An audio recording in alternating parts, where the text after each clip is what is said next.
День за днем корреспонденты нашего телеканала следят за всем, что происходит у нас в республике и, конечно, за ее пределами.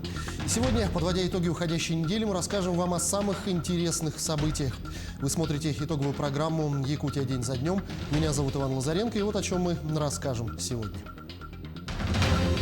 Главное событие в нефтегазовой отрасли страны – 10-й Петербургский газовый форум прошел на этой неделе. Насколько эффективно прошли деловые переговоры руководства республики в Петербурге. В результате переговоров мы обсудили с «Газпром» газомоторное топливо, развитие сети газозаправочных станций этой компании. То есть привлечение еще новых, правильных, востребованных инвестиционных средств в нашу республику.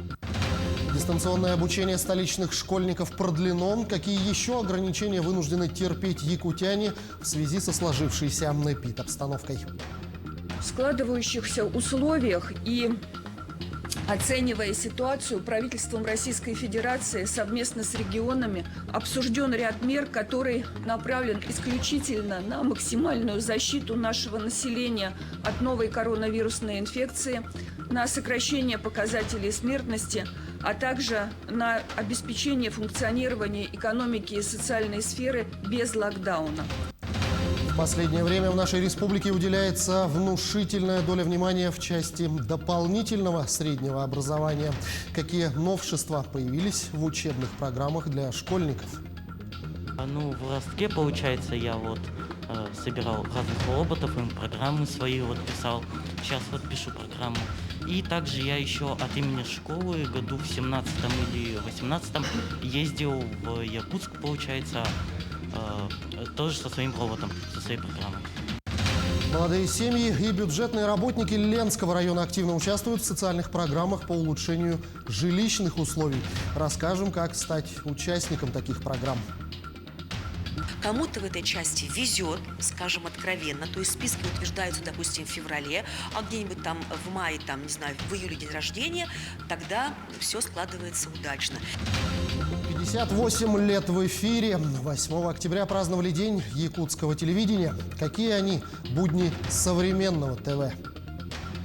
Региональное телевидение помогает нам быть в курсе событий республики, нашего города, узнавать, что и как происходит. Довольно оперативно. На этой неделе прошел 10-й Петербургский газовый форум. Он уже стал главным событием в нефтегазовой отрасли страны. На площадке экспоцентра работала и делегация Якутии во главе с Алдарханом Айсеном Николаевым. На площадке форума республика заявила о себе как о новом лидере в газодобыче России. В 2021 году на территории Якутии впервые планируют добыть более 10 миллиардов кубов газа. Насколько эффективно прошли деловые переговоры руководства республики в Петербурге? Предлагаем краткий экономический обзор в сюжете нашего корреспондента Туяры Константиновой. На 10-м юбилейном Петербургском газовом форуме Якутия подписала ряд важных соглашений. Компания «Газпром» планирует инвестировать в строительство газопровода в 21 населенном пункте вдоль Силы Сибири. Не осталось без внимания и президентская программа социальной газификации. При участии ПАО «Газпром» почти 5000 частным жилым домам в 12 улусах республики подведут газ. По оценкам экспертов, экономия средств республиканского бюджета от этих двух масштабных совместных проектов составит 4 миллиарда 600 миллионов рублей. И десятки тысяч якутян почувствуют преимущество перехода на газовое отопление. «Газпром» профинансирует эту программу дополнительно к нашим средствам, которые будет республика вкладывать. «Газпром» вложит свыше 1 800 000 000 рублей. Это, конечно же, очень значимая сумма для нашей республики. И эти средства пойдут в республику через Сахатранснефтегаз уже в ближайшие 3 года. Главную проблему региона – износ газовых сетей, построенных в советский период, на форуме озвучил первый зампред Кирилл Бычков. Для обеспечения надежности газотранспортной системы Якутия инициирует строительство новой ветки – Кызылсыр, 84-й километр. Я этот вопрос поднял, потому что сама республика Саха-Якутия на свой бюджет такую нагрузку одномоментно взять не в состоянии, поэтому мы запросили федеральной поддержки на эту тему, и на самом деле уже в Минэнерго Российской Федерации такую поддержку получили. Сейчас уже рассматривается вопрос софинансирования средств на наш такой долгожданный проект. Это строительство, реконструкция и строительство ветки КСЛСР 84 километр, который существенно увеличит пропускную способность и, конечно, обеспечит безопасность газотранспортной системы. По прогнозам, до 2024 года объемы производства компримированного природного газа в Якутии возрастут до 12 миллионов кубометров в год. Будет введена сеть газозаправок в Нюрнгринском, Алданском, Алекминском и Ленском районах. Всего 18 объектов. А на газ перейдут более 3000 автомобилей. Прежде всего, это коснется общественного и грузового транспорта, сельхозтехники и автопарка промышленных предприятий. На пленарной сессии Асен Николаев озвучил предложение Якутии объединить усилия 11 регионов по созданию Восточного газового пути с общим грузооборотом 274 миллиона тонн в год. В результате переговоров мы обсудили с «Газпром» газомоторное топливо, развитие сети газозаправочных станций этой компании. То есть привлечение еще новых, правильных, востребованных инвестиционных средств в нашу республику. Это вопросы работы маркетинговой программы компании, соответственно, помощь нашим жителям, нашим предпринимателям в переводе транспортных средств на газомоторное топливо. Это вопросы развития рынка СУГ, пропан-бутана. То есть этот комплекс вопросов, которые мы намереваемся и решаем уже на территории нашей республики. На следующей неделе будет подписано соглашение при поддержке правительства Российской Федерации, конкретно Министерства промышленности и торговли. Мы сейчас выделили средства из бюджета республики, 120 миллионов рублей, в качестве первоначального взноса. И будет осуществлена поставка 100 автобусов, новых автобусов для нужд города Якутска, которые будут новые, современные, российского производства и будут работать на газе. На газомоторном топливе. Автобусы поступят уже в первой половине 2022 года. Могу рассказать о программе газового форума. Петербургский газовый форум – это главная площадка для диалога регионов с ведущими российскими компаниями. На встречах решаются очень такие перспективные проекты, когда наглядно новые технологии приходят в республику. Ведь это же не просто встречи и переговоры, да? Здесь идут инновационные выставки. Сегодняшняя выставка, она очень узкоспециализирована. Это сжиженный природный газ, новые технологии в этом направлении, метан. То, что сейчас для республики очень важно, и вообще по всей стране это внедряется. Таковы основные итоги юбилейного форума в Петербурге. Принятые на нем решения напрямую повлияют на развитие газовой отрасли Якутии на 15 лет вперед. Туяра Константинова, Джур Березкин, Санкт-Петербург. Масштабными учениями отметилась уходящая неделя. Так, например, в столице республики состоялись тактико-специальные учения в рамках проведения штабной тренировки по гражданской обороне. В рамках прошел смотр сил и средств Якутского пожарно-спасательного гарнизона. Ну а в угледобывающей компании «Колмар» в Нерюнгри прошли плановые учения на случай возникновения чрезвычайной ситуации. Такие учения проводятся 2 раза в год. Как отработали работники шахты и спасательные службы, расскажет Ирина Кичигина. Мы находимся в шахте Инаглинская на глубине около 100 метров. Здесь кругом уголь, сыро, много воды. Из освещения только такие фонарики, очень тесно. И в таких условиях сегодня приходится работать спасателям. По легенде, в 8:40 диспетчеру поступил сигнал, что в шахте в разведочном конвейерном штреке на приводной станции загорелась конвейерная лента. У диспетчера конкретно планом мероприятий по ликвидации и локализации аварий предусмотрен, как он должен действовать. По пунктам он это все действует. А диспетчер уже действует согласно, он является непосредственным руководителем аварии до прибытия на шахту главного инженера и, соответственно, спасателей. Сначала 2 члена вспомогательной горно-спасательной команды шахты Инаглинская попробовали потушить пожар, применив 2 огнетушителя. Но локализации не произошло. Применили огнетушитель, очаг пожара не потушен. Наши дальнейшие действия. Для ликвидации пожара незамедлительно были вызваны спасательные службы. 2 отделения вспомогательной горно-спасательной команды и личный состав военизированной горно-спасательной части. Первое отделение из Якутского ВГСВ пойдет в разведку. Наше отделение выставляется им в резерв. В случае необходимости, если вдруг первому отделению ВГСЧ понадобится помощь, наши члены ВГК выдвигаются им на помощь и оказывают содействие. Вводной в шахте находилось 75 человек. На поверхность вышли 74, то есть 1 человек остался в шахте. В ходе проведения учений для усложнения задачи был введен еще 1 пострадавший без признаков жизни. Второй пострадавший находился в состоянии клинической смерти. Ему была оказана первая помощь, то есть проведена ИВЛ, искусственная вентиляция легких и непрямой массаж сердца. То есть все восстановили, дыхание, пульс все восстановили, получается. Дополнительно был открытый перелом, то есть была произведена иммобилизация конечностей, было остановлено кровотечение, наложены шины, жгуты. Все попытки потушить возгорание имеющимися огнетушителями не принесли успеха. Было принято решение доставить малогабаритную порошково-пенную установку. Отделение номер 1, наше Нерюнгринское ВГСВ, установило устройство водяной завес, водяной водоразбрызгиватель для локализации пожара, чтобы он не распространялся дальше. И после сигнала, как все люди вынесены, все вышли, запустили пеногенераторную установку. Все, пожар потушен.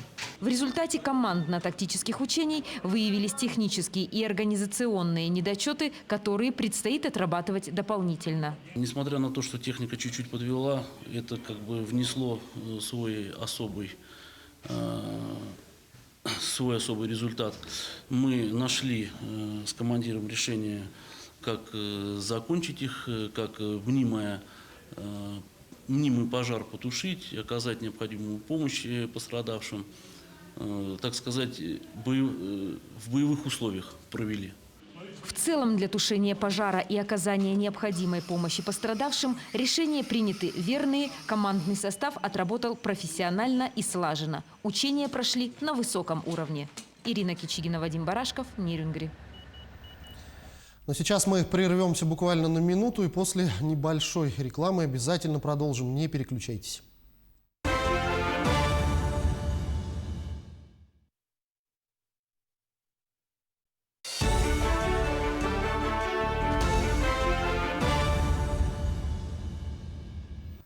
Мы продолжаем программу. Из-за сложной ситуации с эпидемией коронавируса в начале этой недели глава Роспотребнадзора России Анна Попова сообщила, что по всей стране вводятся ограничения на проведение массовых мероприятий. По словам Поповой, заболеваемость коронавирусом в России выросла в 67 регионах. В частности, растет заболеваемость COVID-19 среди пожилых людей, причем в регионах, где для них ограничения не так давно были сняты. Более подробно, о каких ограничениях идет речь и какие меры безопасности все-таки будут держать этот вирус в ежовых рукавицах, в материале Дмитрия Тымырова. В столице региона продлили дистанционное обучение в школах, но это коснется не всех. Об этом в пятницу заявил заместитель председателя правительства Якутии Сергей Местников. 2 недели, как дети обучаются на дому с применением информационных технологий. И сегодня городом Якутском, с учетом консультаций с Роспотребнадзором, принято решение о обучении детей с 1 по 4 класс включительно с посещением школы, то есть в традиционном формате. Что касается остальных классов, с 5 по 11, к сожалению, в условиях напряженной ситуации достаточно вынуждены они продолжать обучение на дому, в дистанционном формате. График обучения не поменялся. Наши ребята все учатся в первую смену. Уроки также длятся 30 минут, перемена между уроками 20 минут.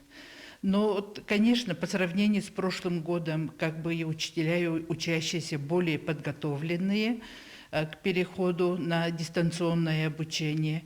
В этом вопросе касаемо перехода детей на дистанционное обучение горожане разделились на 2 лагеря. По поводу перевода детей на дистанционное обучение и введения ряда ограничений, связанных там с дистанционной работой и так далее. Ага. Ну, наверное, можно. Почему? Ну, как бы защитить детей от ближнего скопления этих зараз, заболеваний. Насчет дистанционного обучения, я думаю, это очень правильно, потому что сейчас такое время, что вот пандемия, и все болеют, даже дети стали болеть. Лучше пусть сидят дома и учатся. Ну, вот надо, чтобы контроль был со стороны родителей и учителей. По поводу дистанционного обучения, я как мама могу сказать, что качество сильно упало. Поэтому мы, как родители, сами принимаем определенные меры, дополнительное образование, где-то самостоятельно обучаем. Это, конечно же, минус. Да? Помимо работы, дополнительная нагрузка еще и в плане семейного бюджета, безусловно. Дистанционно нет. Я против дистанционного, потому что в любом случае личное общение с учителем очень доступное будет обучение. Данная мера, по словам врачей, специалистов Роспотребнадзора, а также Управления образования, считается необходимым, так как число заболевших коронавирусом за последнюю неделю выросло в разы, особенно среди взрослого населения. На сегодняшний день всего у нас вакцинировано лиц старше 60 лет 47%. Поэтому сегодня, когда непосредственно у нас возникают ситуации заболевших, основные наши больные, которые находятся на койках, это лица старше 60 лет. Ольга Балабкина отметила, что сегодня в основном болеют коронавирусом те лица, которые не прошли иммунизацию от COVID-19. Также летальный исход в основном регистрируется среди населения этого же возрастного диапазона. Необходимо обратить внимание, что по России 98% заболевших – это те, кто не прошел вакцинацию. По республике эта цифра 98,5% – те, кто не прошел вакцинацию. Необходимо также сегодня очень четко понимать, что 86% летальных случаев, которые у нас на территории республики фиксируются, это лица категории старше 60 лет. Поэтому врачи настоятельно просят взрослое население пройти в обязательном порядке вакцинацию от коронавируса, чтобы защитить не только себя, но и обезопасить свое окружение. С этим согласны и горожане. А вообще нужно людям вакцинироваться? Обязательно нужно. Для чего? Без этого никогда не будет. Я уже 3 раза взял. А вы уже 3-й получили? Ну, получили 3-й. После 6 месяцев. И вообще, как нужно ли перевакцинировать население или нет? Ну вот, говорят, нужно, но я ничего не чувствовал, вообще не болел пока. А вообще вакцинировать людей надо или нет? Ну, конечно, надо. Для чего? Ну, для сохранения своего здоровья. В связи с пандемией, наверное, надо, я считаю. Для чего это нужно? Для безопасности, чтобы там не пошло заражение, когда в общественных местах находишься. Я считаю, что это должно быть добровольно в любом случае. А кого-то обязывать, надо смотреть это в любом случае в законодательном уровне. Вместе с тем, ряд ограничительных мер на этой неделе ввели уже на общероссийском уровне. Как сообщила вице-премьер России Татьяна Голикова, это связано с тем, что в ряде субъектов страны число зараженных COVID-19 выросло в разы. Поэтому вице-премьер России также призвала население пройти перевакцинацию. На сегодняшний день привито первым компонентом 47,4 миллиона человек. Полностью привиты 42,2 миллиона человек, повторно вакцинировано и вакцинировано после болезни 1,9 миллиона человек. Но чтобы достигнуть показателей коллективного иммунитета, которые мы для себя определили, нужно еще привить первично 35,9 миллиона человек и осуществить повторную вакцинацию переболевших более чем 6 месяцев назад или вакцинированных более чем 6 месяцев назад 7,6 миллиона человек. Между тем, масочный режим, социальная дистанция, перчатки все еще сохраняются. На территории республики указом главы Якутии запрещены, помимо проведения массовых и культурно-развлекательных мероприятий, профилактические медицинские осмотры и диспансеризация населения. Помимо этого, рекомендовано перевести часть сотрудников, для которых вакцинация запрещена, на удаленку, в том числе и беременных женщин. К слову, ограничительные мероприятия установлены не только в нашем регионе. Так, например, в Свердловской области власти субъекта начали открывать ковид-фри-зоны, куда вход разрешается только привитым и с QR-кодом. Также для посещения мест общепита, торговых центров в большинстве регионов Центральной России начали требовать наличия QR-кодов или сертификата о вакцинации. Между тем, как заявила вице-премьер России Татьяна Голикова, в России не будут объявлять локдаун, несмотря на подъем уровня заболеваемости новой коронавирусной инфекцией. В складывающихся условиях и Оценивая ситуацию, правительством Российской Федерации совместно с регионами обсужден ряд мер, который направлен исключительно на максимальную защиту нашего населения от новой коронавирусной инфекции, на сокращение показателей смертности, а также на обеспечение функционирования экономики и социальной сферы без локдауна. Вместе с тем, несмотря на ограничительные мероприятия, представители малого и среднего бизнеса на территории республики все еще продолжают нарушать существующие требования. Так, по словам руководителя административной комиссии города Якутска Феликса Антонова, только за прошедшую неделю ими было проведено ряд рейдовых мероприятий по контролю за соблюдением мер безопасности. В прошлой неделе мы проверили 216 объектов, торговых объектов и других социальных административных зданий, в том числе 16 автобусов и 3 школы. Выявлено нарушение 16 и составлено протоколов 3. Также был проведен ночной рейд, во время которого были проверены 8 объектов и выявлено нарушение 6. Они все проводили мероприятия, которые оказывали услуги досуга. Ну и работали после 00 часов. Административная комиссия напоминает, что за нарушение ограничительных мер безопасности, согласно статье Кодекса об административных нарушениях, злостные нарушители привлекаются к штрафу. Граждане от 1000 до 30 тысяч рублей, должностные лица от 10 тысяч до 50 тысяч рублей, на юридические лица от 100 тысяч до 300 тысяч рублей. Ну а вследствие такой деятельности, если кто-то пострадает из посетителей или будет причинен вред здоровью человека, то тут штрафы в разы выше. И начинаются они от 15 тысяч и до 1 миллиона рублей, а также вплоть до приостановления деятельности заведения. Дмитрий Тымыров, Павел Пахомов, Якутия. День за днем. В рамках регионального проекта «Борьба с онкологическими заболеваниями в Якутии» онкодиспансер получил медицинское оборудование на 106 миллионов рублей.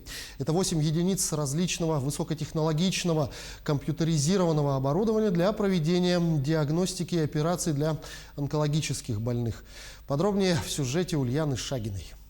Здесь только что завершилась операция у одного из пациентов в области шейных органов, и как раз-таки для этого использовалось новое оборудование – эндовидеоскопическая стойка, с помощью которой теперь операцию делают с минимальными разрезами. Благодаря этой технологии проходит быстрее как сама операция, так и заживление после нее. Новый помощник – мечта каждого онкохирурга. Кстати, одна из первых на Дальнем Востоке, благодаря которому пациентам не придется выезжать за пределы региона. Ранее эти операции у нас в республике мало проводились, и наши пациенты были лишены такой возможности. Они отправлялись в центральные города Российской Федерации. Мы начнем с внедрением этого оборудования уже нашим пациентам помогать уже в условиях нашей республики. С появлением нового магнитно-резонансного томографа новые возможности для себя открыл и рентген-лаборант радиологического корпуса Алексей Попов. Он здесь 3-й год и признается, с появлением этого почти космического оборудования стало намного легче проводить исследования. Ведь теперь в помощниках искусственный интеллект, небо и земля по сравнению со старым аппаратом. Там же рентген-лучи, а тут магнитное поле. Вставляем программы, да, и начинаем сканировать пациентов. За счет этого быстро сканируют и качественно там. Теперь не страшно будет и клаустрофобам, которые боятся узких закрытых помещений. В старом аппарате контур был также закрытого типа, как на новом томографе. Вместе с тем внутреннего пространства там было намного меньше. В новом такого не будет, заверили врачи. Здесь комфортно и уютно, как внутри космического корабля. Учитывая то, что широкая апертура туннеля, где-то около 70 в диаметре, и за счет этого больные, которые боятся клаустрофобии, у них снижается страх перед тем, как пройти магнитно-резонансный томограф. Также имеется искусственный интеллект, который автоматически вычисляет очаги поражения исследуемого органа и ряд приложений, которые быстрее проводит это исследование. Один из самых дорогих приобретений – 128-срезовый компьютерный томограф. Тоже новинка в медицинской области. Его стоимость компания Philips оценила в 59 миллионов рублей. Он также напичкан искусственным интеллектом, а благодаря скорости пациентам не придется долго лежать под облучением. Больные будут получать очень четкую картину опухолей, органов, внутренних органов, и также за секунды исследования. Также этот аппарат уникален в том, что здесь есть программа, которая получает низкую дозовую нагрузку для пациента. Новые аппараты доставлены в больницу буквально на днях. Их практически сразу начали применять на практике. Для врачей это не только улучшение качества выявления и диагностики опухолей, но и сокращение времени ожидания у самих пациентов. Высококачественная современная помощь стала еще на шаг ближе и в нашем регионе. Ульяна Шагина, Семен Семенов. День за днем. Сейчас вновь небольшая пауза. Оставайтесь с нами, не переключайтесь.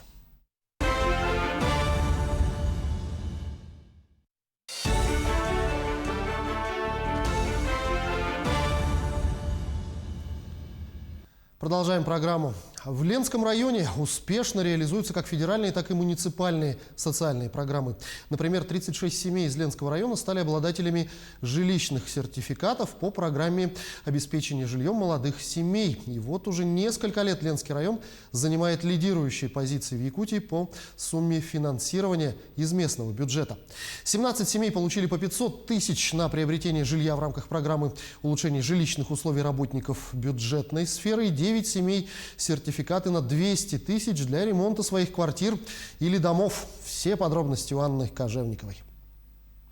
В этом году 36 молодых семей Ленского района получили сертификаты на приобретение жилья. Для этих целей из районной казны было выделено свыше 23 миллионов рублей. Программа финансируется из 3 источников – муниципального, регионального и федерального. Всего в этом году было заложено свыше 40 миллионов рублей. На сегодняшнюю дату у нас в очереди стоит 257 семей, то есть, в принципе, в течение 3-4 лет очередность более-менее продвигается и есть возможность получить данную социальную выплату. Ну, конечно, в этой части, может быть, немного повезло многодетным семьям, потому что они у нас чуть меньше, получается, стоят в очереди. 1/3 часть денежных средств, согласно нормативам, направляется на выплаты многодетным семьям. Еще одно важное условие – на момент получения обоим супругам, если таковых два, должно быть менее 36 лет. Кому-то в этой части везет, скажем откровенно, то есть списки утверждаются, допустим, в феврале, а где-нибудь там в мае, не знаю, в июле день рождения, тогда все складывается удачно. Если, к сожалению, в январе, феврале день рождения, допустим, а списки утверждаются в марте, а каждый год они могут утверждаться в разное время, в течение примерно первого квартала текущего года, то здесь, конечно, увы и ах, на момент утверждения списков исполнилось 36 лет, к сожалению, уже невозможно будет получить социальную выплату. Нашей героине повезло. Она буквально успела получить жилищный сертификат в 35, а ждать пришлось 5 лет. Сама Мария родом из Алекминского района, окончив педагогический колледж, приехала в Ленск работать. Где я встретила своего мужа, и мы снимали жилье в первое время. О программе узнали от знакомых и встали на очередь в 2016 году. Но, услышав о том, что была внесена поправка и можно жилищным сертификатом гасить ипотеку, приобрели квартиру с расчетом в дальнейшем быстрее расплатиться с банком с помощью социальной выплаты. Большое спасибо, наверное, нашему правительству за такую большую помощь. Сами бы мы, конечно, за такие деньги не купили бы эту квартиру. Жилье Мария приобрела в новостройке в так называемом в народе жилом комплексе «Клиника матери и ребенка». Одно из условий программы – определенная квадратура жилплощади. Не каждая квартира подойдет. У Марии 2 детей. Старшая дочь очень рада, что они живут в центре. Школа в шаговой доступности. Я успеваю и погулять, и покушать. Мне нравится дома. Дома тепло, уютно. У тебя своя комната есть? У нас вместе комната с сестрой. Довольна местом расположения и хозяйка. Мне очень нравится, все рядом. Клиника на 1-м этаже, магазины рядом. По сертификату семья получила 1 миллион рублей и дополнительно использовала материнский капитал на 2-го ребенка. Таким образом, удачно перекрыв часть ипотеки. И таких счастливцев за годы действия мер социальной поддержки уже много. На протяжении долгих лет Ленский район занимает лидирующие позиции в республике по реализации этой программы.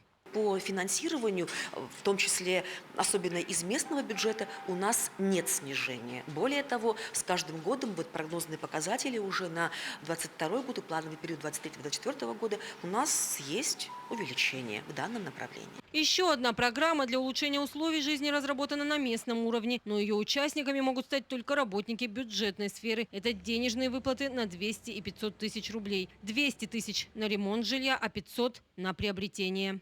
Главное, конечно, условие, если говорить о ремонте, то это то, что нужно проработать 3 года в нашей бюджетной сфере, в учреждениях муниципальных, ну и чтобы данное жилое помещение было одно в собственности. Что касается приобретения жилья либо строительства, то здесь самое главное – это быть на учете как нуждающимся в получении в улучшении жилищных условий. Должен проработать не менее 3 лет в бюджетной сфере. И, конечно, самое главное, очень важное, это то, что ты должен быть признан нуждающимся в улучшении жилищных условий. В рамках этой муниципальной программы в 2021 году 9 семей получили денежные средства на ремонт, а 17 – на приобретение или строительство жилья. В этом году благодаря федеральной и муниципальной программам улучшили свои жилищные условия 62 семьи Ленского района. И ежегодно число получателей мер социальной поддержки либо остается на одном уровне, либо увеличивается. Анна Кожевникова, Виталий Андреев, Ленск. 4 ноября у нас в республике стартовал отборочный этап национального чемпионата «Обилимпикс-2021». Из Якутии за право участвовать в чемпионате поборются 26 участников по 23 компетенциям в 3 категориях. Это школьники, студенты и специалисты. Однако формат проведения соревнований в этом году изменился. Все подробности далее. В этом году отборочный этап национального чемпионата «Обилимпикс» впервые проходит в очно-дистанционном формате. Свои работы участники выполняют теперь уже не под пристальным взором судейской коллегии, а под объективом видеокамер. Безусловно, такое нововведение может повлиять не только на экспертную оценку, но и на настроение самих участников. Если раньше под боком у конкурсантов были их соперники, а соревновательный дух можно было практически прочувствовать в воздухе, то сейчас на площадке участники остаются совершенно одни. Участница, конечно, волновалась. Чем, мне кажется, не очень очно-дистанционный, формат, это то, что не все могут привыкнуть к камерам, которые стоят, прямо на них настроены, на участников. Участники, может быть, даже не чувствуют духа, соревновательного. Кому-то же наоборот, спокойная обстановка без лишней суеты помогает сосредоточиться. Алена Пухова в конкурсе участвует не в первый раз. Однако по-настоящему расслабиться и не волноваться она смогла только на этом этапе чемпионата в стенах родного колледжа. В этом году девушка закончит обучение по направлению медицинский массаж. Но думать о трудоустройстве Алене не придется. Она уже нашла работу. То есть на другой специальности я бы не смогла так найти себя. Коллектив очень хороший у нас. К сожалению или нет, на победу Алена не настроена. Для нее участие в конкурсе – это в первую очередь бесценный опыт. А вот Екатерина Дронова в прошлом году уже стала победителем регионального чемпионата «Обилимпикс». И так же, как и Алена, уже нашла свое призвание на поприще кондитера. Я люблю все кондитерское, торты печь, всякие разные конфеты. Это мое хобби. И поступила сюда, техникум, колледж. 2 года училась и сейчас работаю. Ежегодно якутские участники чемпионата показывают высокие результаты. Так, в прошлом году республика вошла в топ-10 лучших регионов страны. Результаты, конечно, нас радуют. Радуют и наши эксперты региональные, сертифицированные эксперты, потому что они все проходят обучение. Поэтому опыт все-таки, как практика показывает, обучение экспертов на ребят очень даже влияет. При этом «Обилимпикс» – это не просто создание системы, обеспечивающей эффективную профессиональную ориентацию и мотивацию людей с инвалидностью к получению профессионального образования. Это еще и возможность трудоустроить готовых специалистов. На сегодняшний день, по словам экспертов, люди, принявшие участие в чемпионате, 100% находят работу по специальности. Можно сказать, что с каждым годом у нас увеличивается количество обучающихся с особой образовательной потребностью. В этом году у нас сейчас в данное время обучается 43 студента. Если взять этот год, у нас выпустилось 16 студентов, из них по сегодняшней статистике 83% у нас трудоустроены. У нас показатель трудоустройства вот по таким студентам значит, показывает то, что когда студенты проходили практику на местах, значит, на тех предприятиях хорошо себя зарекомендовали, и вот после окончания сам работодатель, то есть, не отказывается взять их.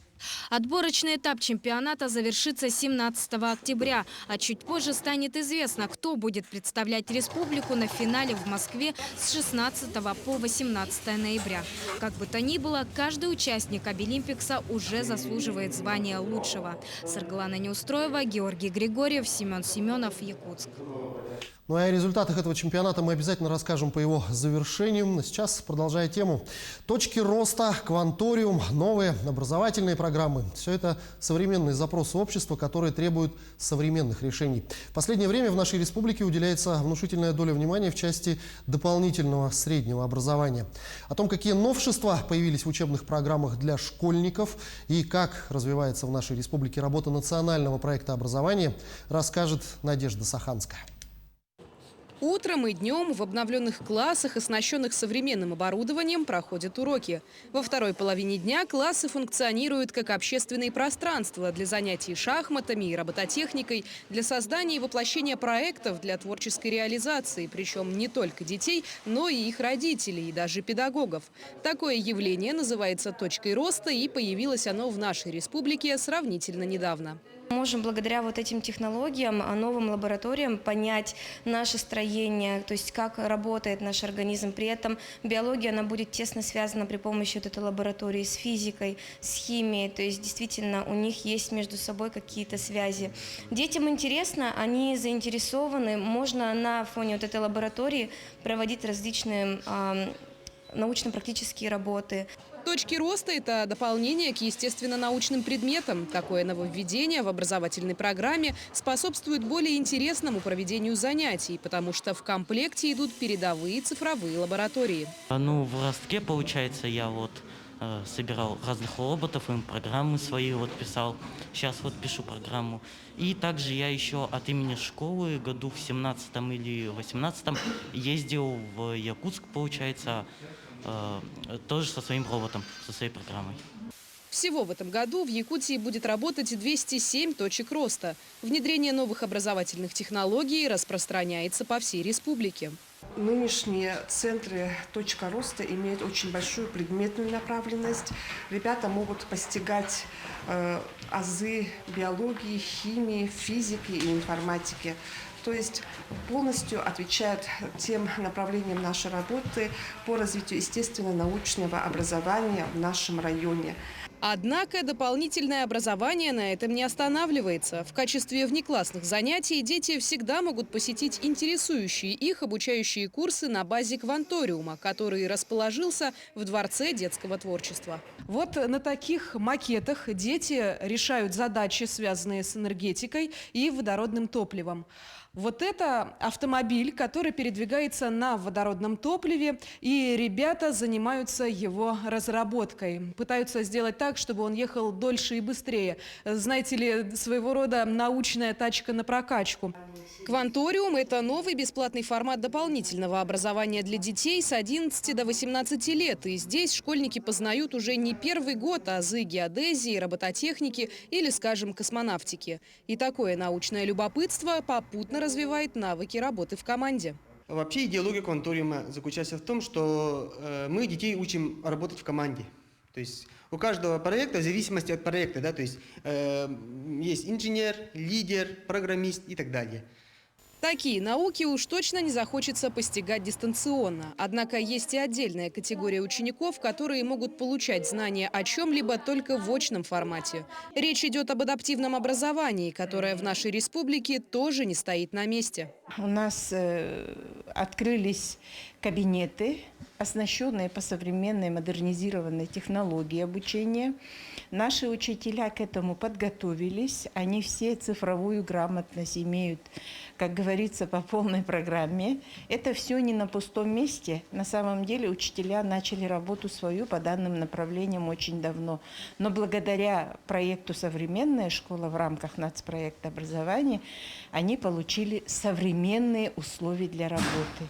Кинофотостудия «Диафильм», класс робототехники, зал для выполнения гимнастических упражнений и несколько обновленных кабинетов для учеников начального звена.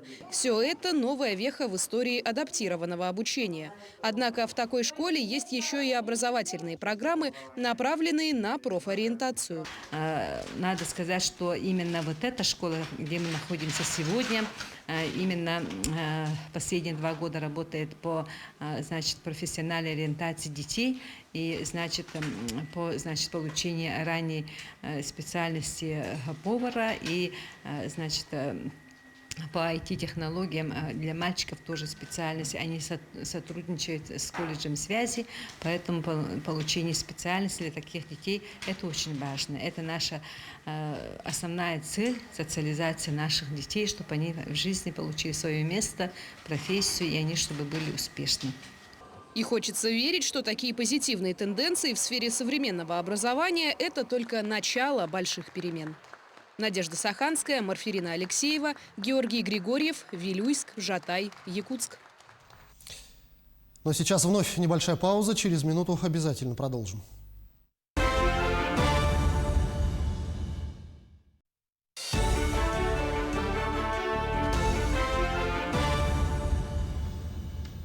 Продолжаем программу. Верхневилюйские аграрии протестировали новое оборудование. В селе Тамалакан провели проверку нового мульчера. Он сделан на Пермском заводе и привезен этой весной руководителем крестьянско-фермерского хозяйства Барча Семеном Барчаховым. Все подробности в материале далее.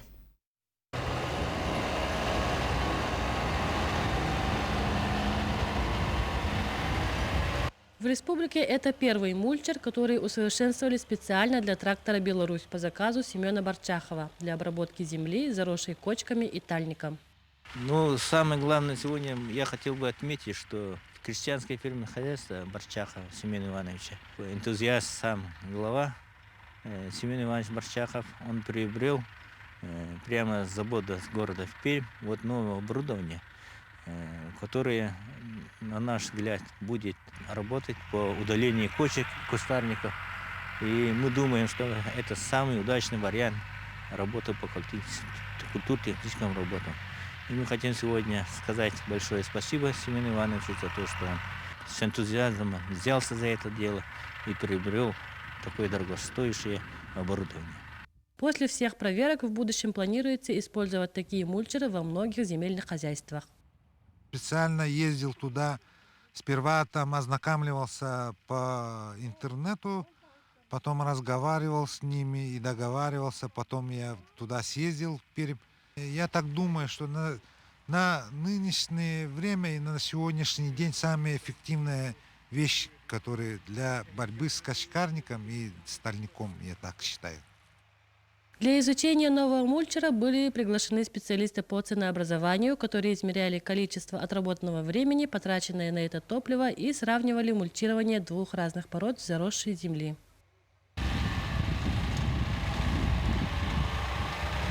На один участок размером 20 на 20 средней густоты уходит 20 минут, а сильной густоты уходит 25. Это точно экономичнее, потому что раньше ребята эту работу выполняли с использованием 3 техник. У них и дискование было, и спашка, еще что-то. А сейчас они за один проход сразу избавляются от этих кочек и прочего кустарника.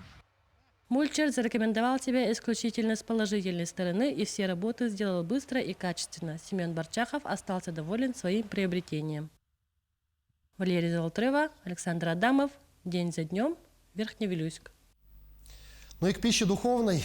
Завершающий юбилейный цикл «Концерт от виртуозов Якутии» прозвучал на сцене Русского драмтеатра. Концерт приурочен 15-летию со дня придания ансамблю скрипачей Высшей школы музыки государственного статуса. Подробнее расскажет Марфирина Алексеева. Свою 15-летнюю юбилейную дату коллектив скрипачей-виртуозов решил отметить циклом 15 концертов. В течение текущего года на разных сценах города музыканты представили слушателям 140 самых виртуозных произведений мировой классики, а также композиции самых разных стилей и жанров. На заключительном концерте виртуозы Якутии сыграли зрителям эксклюзивную композицию Иоганна Баха «Чаконе», а особенно она тем, что на всех остальных площадках всеми другими музыкантами это произведение играют в партии соло.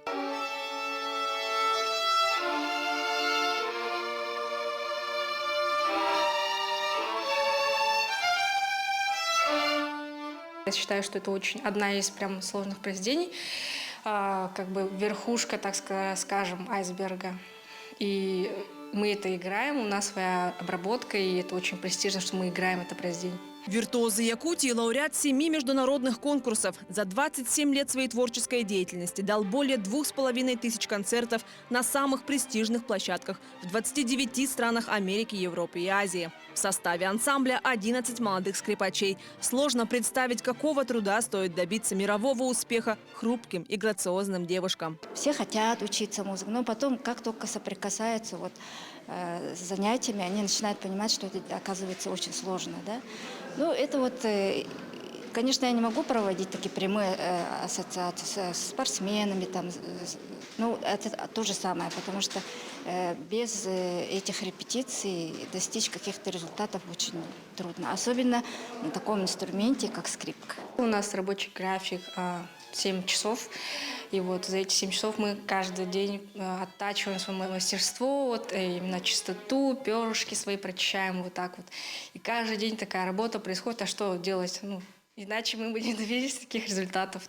Такой сложный путь, тернистый. В ряды коллектива ансамбля виртуозов Якутии входят лишь самые старательные учащиеся Высшей школы музыки. Солистка ансамбля Ефросинья Ефимова в коллективе с самого присвоения виртуозам Якутии статуса государственного, то есть 15 лет.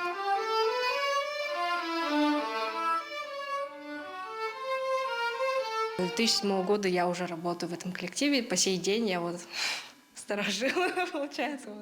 Несмотря на мировую известность, музыканты отмечают, что самые волнительные выступления – это те, что играются дома. Я считаю, что дома волнительнее всего, потому что здесь знают, как мы играем, наш уровень, и каждый раз удивлять людей становится сложнее.